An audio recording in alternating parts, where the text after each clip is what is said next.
Petri Wine brings you Basil Rathbone and Nigel Bruce in the new adventures of Sherlock Holmes.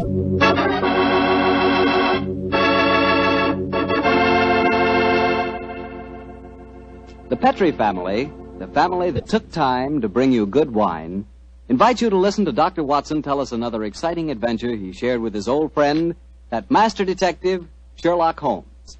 And as for me, well, I'd like to tell you the easiest way I know to get the reputation of being the perfect host.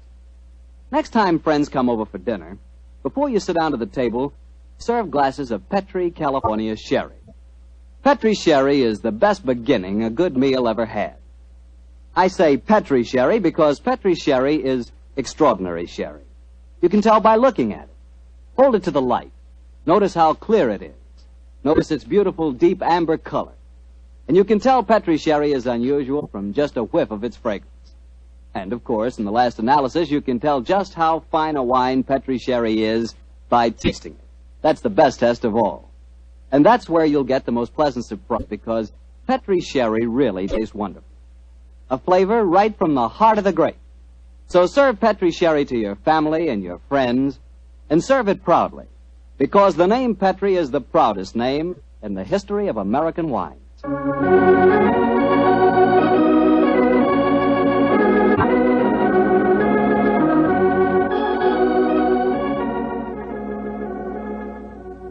now I'm sure our good friend Dr. Watson's expecting us. Let's not keep him waiting. Come in. Good evening, Doctor. Good evening, Mr. Bartell. You'll forgive me if I don't get up, won't you, my boy? Of course, Doctor. What's the matter, a touch of rheumatism? No, I've played 18 holes of golf today. I hope that when I'm your age, Doctor, I can be half as sprightly. Oh, it's nice of you, but if you don't mind, we won't discuss the question of my age. So draw up your chair, make yourself comfortable, and I'll get on with tonight's new Sherlock Holmes adventure. Well, from the hint you gave us last week, it sounded like quite a spooky story. It was, Mr. Bartell. It certainly was. Towards the end of November in the year 1895, a dense yellow fog had settled down over London.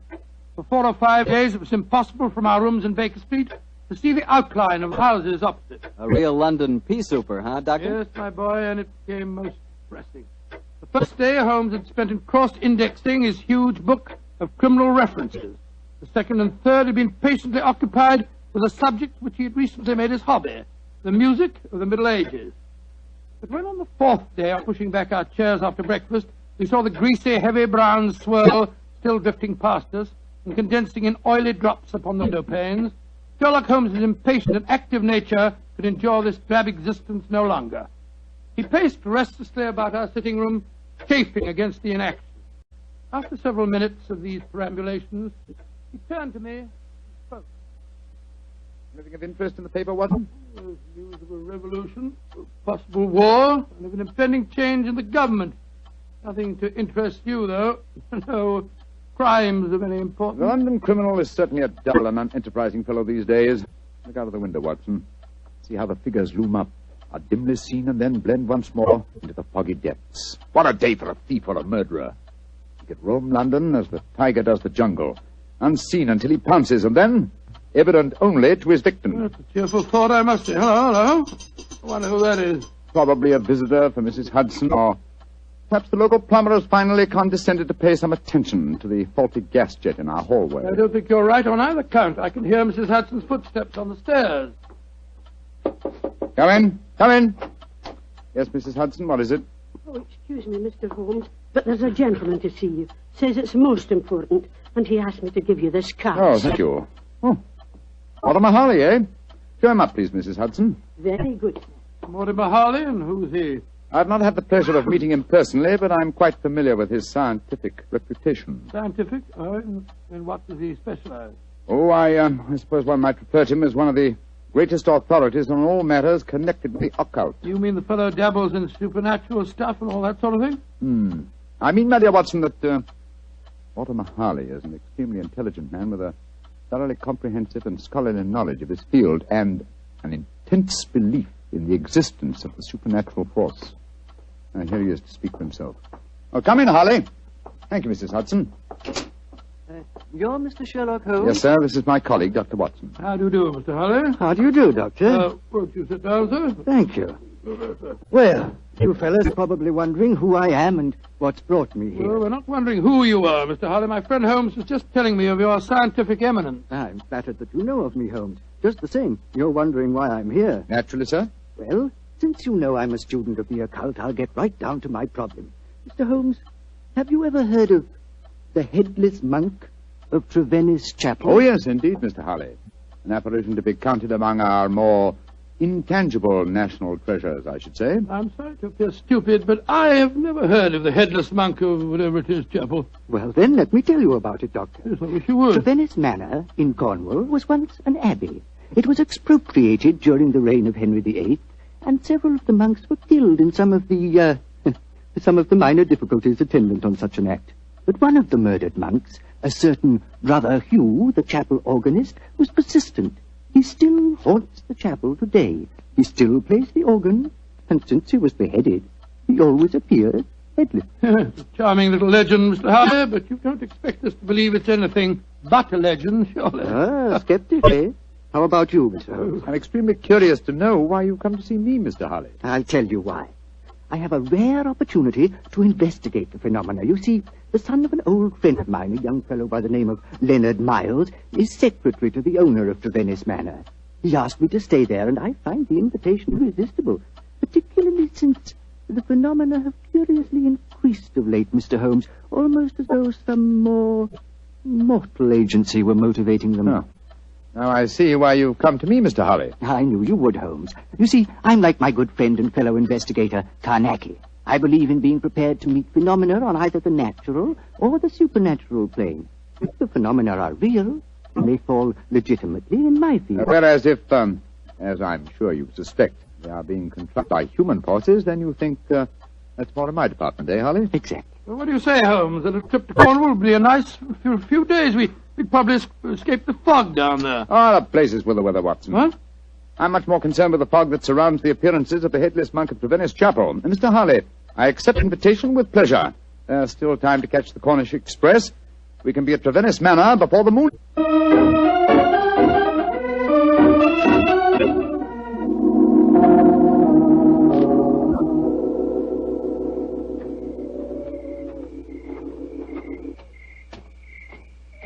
Hello? Who's this funny-looking fellow coming down the steps towards us? If I didn't hear the sound of his footsteps, I'd believe it was a psychic manifestation. And he looks as if he came from beyond the grave. Who be ye, gentlemen? Where be ye going? Well, supposing you tell us who you are first, my good man. Who be I? I be David Pendragon, sir. That's who I be. Stable hand here at the manor. And I ask you gentlemen again where you be going. We're staying at the manor, and we're just going to take a look at the chapel. Oh, don't ye do that, sir. People that go in there don't often come out the way they go in, sir. Don't ye do it, gentlemen. What are you talking about, my good fellow? I be talking about the ghoulies and the ghosties and the organ music that comes out of the nowheres. You've heard it? Of course I heard it, sir. Just like I seen the poor monk walking around without his head on. Take us into the chapel, will you? And show us where you saw the figure. Aye, that I will not, sir. Not for all the gold in Porthcawl will I go back and chance seeing the poor lost soul wandering about without his head on. If you gentlemen know what's good for ye, you'll not go in there either. Mark the words. Don't ye go in that chapel. Extraordinary chap. Seems really frightened of the place. Yes, but it's more than blind superstition that accounts for his reluctance. Let's go in, shall we? Well, I suppose it's all right.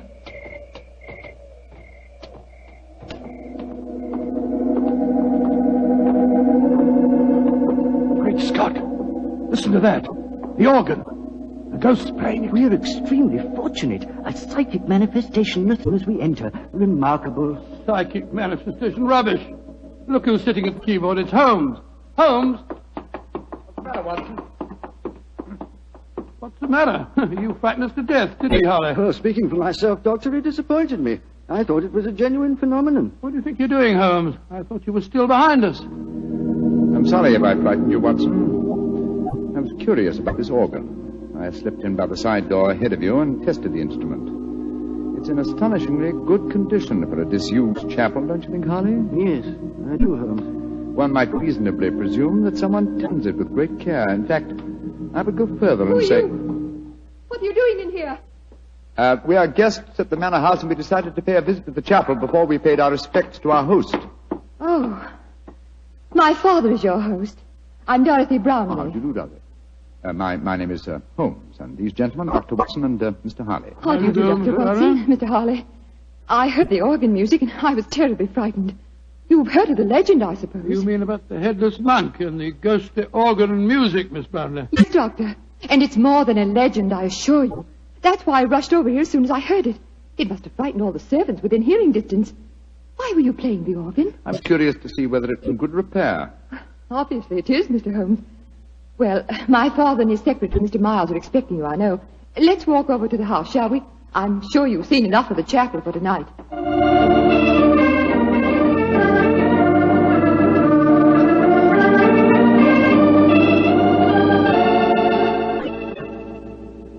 Father, this is Mr. Sherlock Holmes and Dr. Watson. How do you do? How do you do, sir? How do you do? This is my secretary, Leonard Miles. How do you do, Mr. How Miles? do you, Mr. Brown, Dr. Watson. I'm afraid Mr. Brown is rather angry with me. I hadn't told him that you were an expert on psychic phenomena, Mr. Harley. I fail to see why the knowledge of that fact should make you angry, Mr. Brownlee. I don't want you ferreting about into this so-called ghost business. There's been enough trouble in the neighborhood already. It's almost impossible to keep servants, and these Cornish people are incredibly superstitious. You haven't seen the ghost yourself, Mr. Brownlee? Oh, of course not. There isn't any ghost, I tell you. You heard the mysterious organ playing? No, I haven't. And I don't want to talk about it anymore. Yes, what is it? David Pendragon's at the door. He's very anxious to see you, sir. Pendragon? Oh, very well. Tell him to come in. Yes. David? What does he want, I wonder? That's the fellow we met outside the chapel, isn't it? Yes, quite a colourful character. Oh, he's a superstitious old fool, if you ask me. But he is a good groom. Yes, Pendragon, what is it? Begging your pardon, sir, but there be trouble at the chapel again tonight. I says to myself, David, 'tis your duty to go to the master, I says. Never mind. What's the trouble? As the moon was hanging low tonight, sir, I hears the organ a-playing. But that was Mr. Holmes, my good man. Aye, that's what he thinks, maybe. But what I says to myself is, what made him play the organ? And then this very night, I saw the Headless. With my own eyes, I saw that poor soul with his head off, wandering in the moonlight. I saw that, sir, with my own eyes, I did. Oh, get out of here, you blithering old fool. And I'm warning you, if I hear any more nonsense about this ghost, you'll lose your job, you understand? Now come along, be off with you. Aye, sir, begging your pardon, sir. Come on, I'll give you chaps a drink. Mr. Brownlee seems absolutely rabid on the subject of the ghost, eh? Yes. Suspiciously so. What about he's trying to... Whatever it is, I don't think you'll be successful. In your profession, Holmes, you know that murder will out. It's true in my profession also. Try to suppress them as you may, gentlemen. Ghosts will out.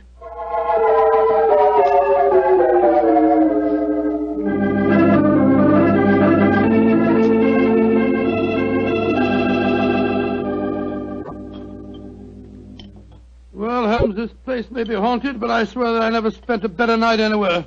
Good morning, Mr. Harley. Good morning. Good morning, sir. Good morning. I'm glad to see I'm not the only late riser. Oh, were you up late, too, sir? Yes, I was, Doctor.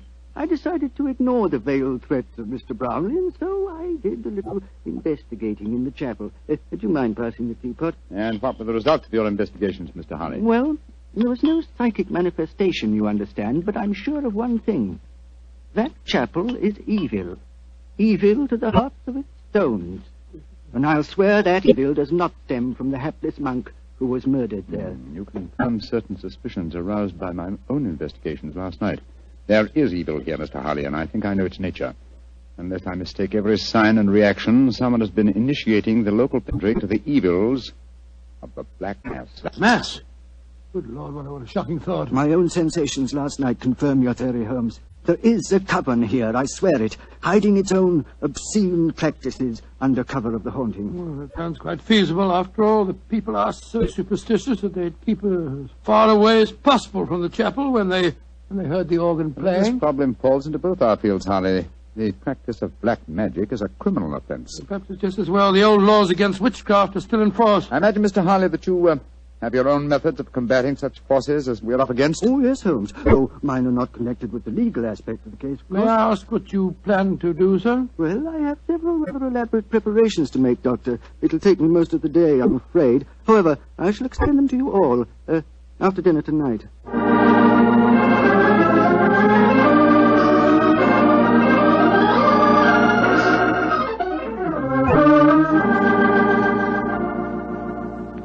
Oh, it's very pleasant to sit here after a good dinner with a superb brandy at one's elbow. And listen to the piano being so charmingly played. You're very kind, Want to play something more, Miss Brownlee? I'd love to. Are you enjoying your stay down here, Oh, Mr. very Holmes? much, thank you.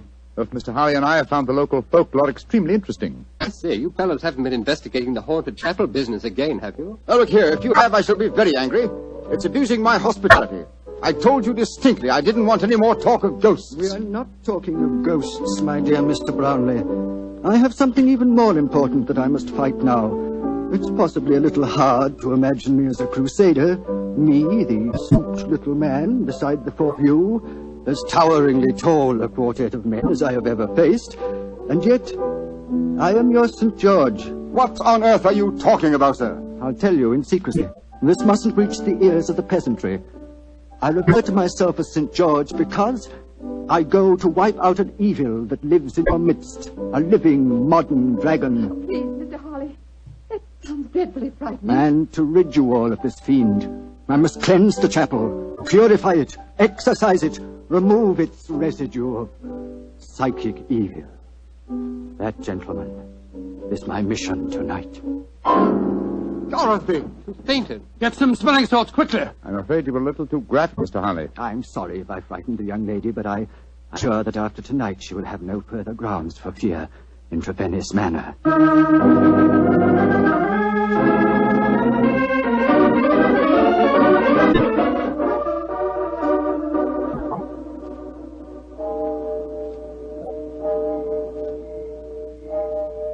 Holmes, Yes, old chap?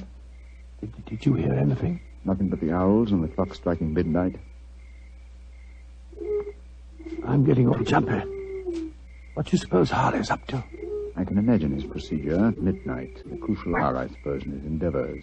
I wish him luck. My own plans are not nearly as clear, unfortunately. I sense a guiding force here, but I lack the clues. There is something, Holmes. Listen. Great heavens! It's the organ in the chapel. And Harley's in there alone. Not alone. Listen to the organ, pealing forth its madness. Come on, Watson. Something has gone horribly wrong.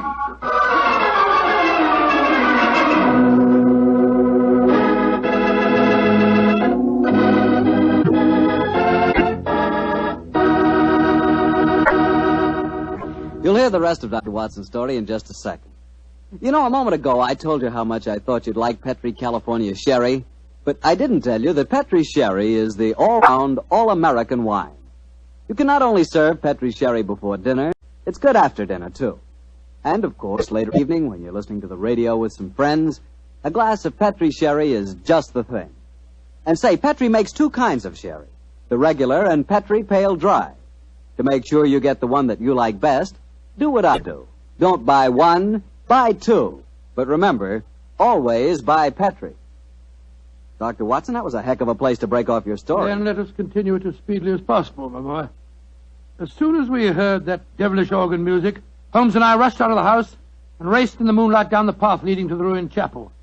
By the time we reached the entrance, the organ music had ceased, and the tall, gangling figure of David Pendragon was standing in our path.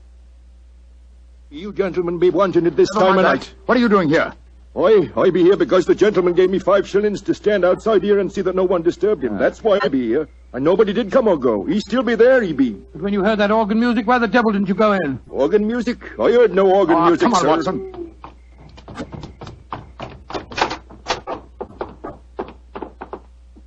Great heavens. Look at him. We're too late. Poor devil. A knife through his heart. It's obvious who did it. That fellow Pendragon. I'll go and grab him before he gets away. Watson, he's not our man. This murder was planned with devilish cunning. The curious thing, there's no sign of a struggle at all. Looks he just stood here and allowed himself to be stabbed. Are these chalk marks with which the body is surrounded? It is known as a pentagram, I believe. He thought it would protect him completely from the supernatural forces. Poor chap.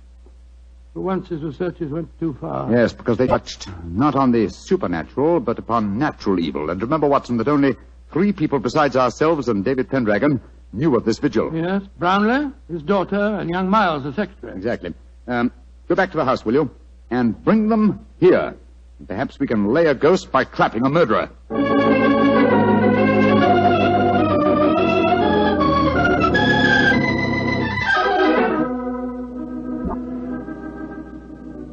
And And that's all I know, Mr. Holmes. Well, you've not established much so far, Holmes. The three of them all swear they were asleep and that they didn't hear the organ. Yes, then you can't prove otherwise, I think I Holmes. can prove that one of you was not only awake, but also murdered Mortimer Harley. But why should any of us want the poor man dead, In Mr. your Holmes? case, young lady, I confess that I find it hard to conceive a motive. Implying that Mr. Brownlee and I might have one. Holmes, Miles, you must admit that you're responsible for Mr. Harley coming here. And you, Mr. Brownlee, must admit that you did everything in your power to prevent the dead man from carrying out his investigations. Why? What were you trying to hide? Nothing. It's just that I wanted to sell the manor house. All this talk about ghosts was giving the place a bad name. If it had gone on, I'd never have disposed of the property. Well, speculation can get us nowhere. Let's get down to facts. Is there any other entrance to this chapel besides the two doors? None. Oh, there was an old smuggler's cave which came out near the organ loft, but Father had it bricked up some years ago. I had to. The tourists kept crawling in. Go and examine it, will you, Watson, old chap? All right, you are, Holmes. If you don't mind my saying so, Mr. Holmes, it seems obvious who did this murder. You told us David Pendragon admitted that no one went in or out as he stood guard. He must himself. Oh, the man's half-witted. And superstitious. He might have killed Mr. Harley because he was attempting to interfere with a ghost. And then played the organ to celebrate the occasion? I think you overestimate David Pendragon's capabilities, Miss Brownlee. Mr. Miles. Yes, Mr. Holmes. Pendragon is waiting outside. Would you be kind enough to ask him to come here for a moment, please? Certainly.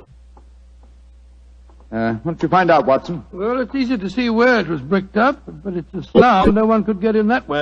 But if no one came in or out, who else could have killed Harley except Pendragon? The ghost, or rather the person disguised as a ghost. The dead man expected a psychic manifestation. When he saw the supposed ghost coming towards him, he offered no resistance. He believed that the magical pentagram would protect him. Ah, there you are, David.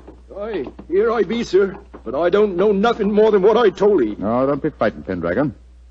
All we want is the truth. That's what I told thee, sir. And tell us a little more, will you?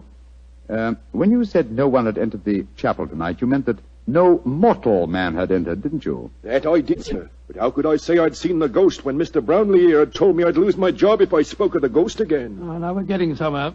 So you did see the ghost? That I did, sir. The poor soul walking through the moonlight with no head on his body. You saw it quite clearly? Just as clearly as I sees you now, sir. How tall was he? He was... Would you mind standing against the wall, sir? Yes, of course. He was as tall as... Well, his shoulders come to just where your shoulders come now, sir. A tall man, then. So we narrow it down to either you, Mr. Brownlee, or you, Mr. Miles. But this is utterly ridiculous. Of course it is. On the contrary, gentlemen, the case is solved. Which one of them was it, Holmes? Neither.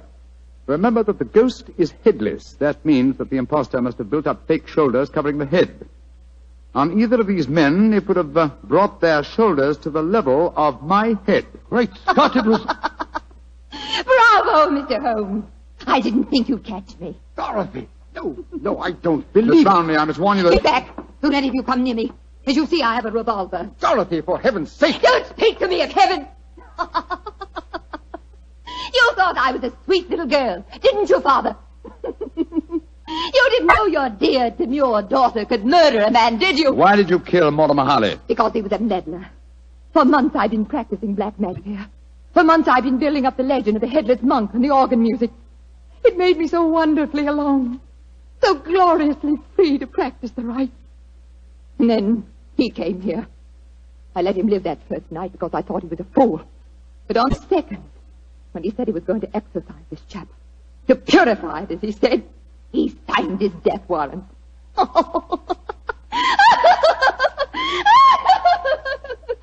you could have seen his face, if you could only have seen his stupid, startled face as I plunged the knife into him. Dorothy! He bled so beautifully. Holmes, she's mad as a hatter. What are we going to do? Brownlee, give me that revolver. And let you take me to prison or an asylum?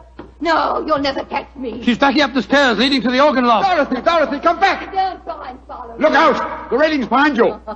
And turn my head. Oh, no, Mr. Holmes,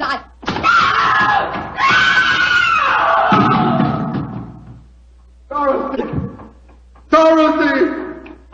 My poor little girl. Mr. Brownlee, the powers of evil are frightening. Your daughter had killed one man and might have killed more. She was insane. Hopelessly insane.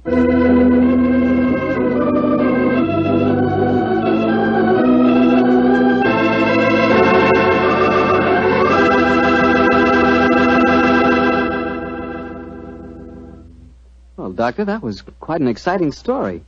I wish I could play the organ and write music for it. There's nothing like music to really express a thought. Yes, I can just imagine the kind of music that you'd write. Probably catchy little ditties such as, "The family took the time to bring you such good wine. So when you eat and when you drink, remember Petri wine." Oh, no, Doctor. Is that the way I affect you? Although on the level, you could probably write beautiful music to describe the way the grapes look on the vine in the sunlight. But what music could tell you about the Petri family and how long they've been making fine wine?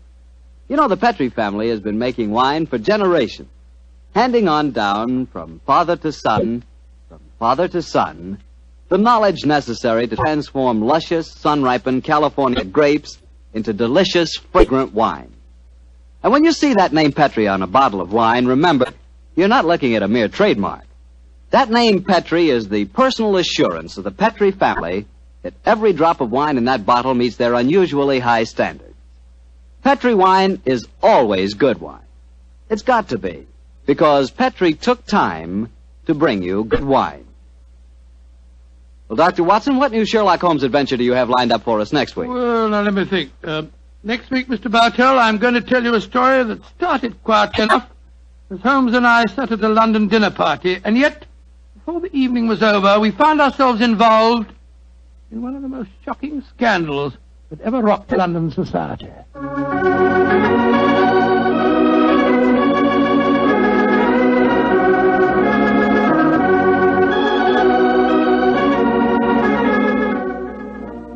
Tonight's Sherlock Holmes adventure was written by Dennis Green and Anthony Boucher and was suggested by an incident in Sir Arthur Conan Doyle's story, The Adventure of the Devil's Foot. Music is by Dean Fossler.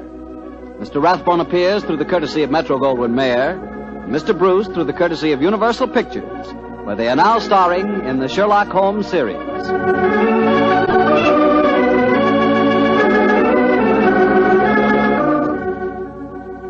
The Petri Wine Company of San Francisco, California, invites you to tune in again next week, same time, same station. Sherlock Holmes comes to you from our Hollywood studios.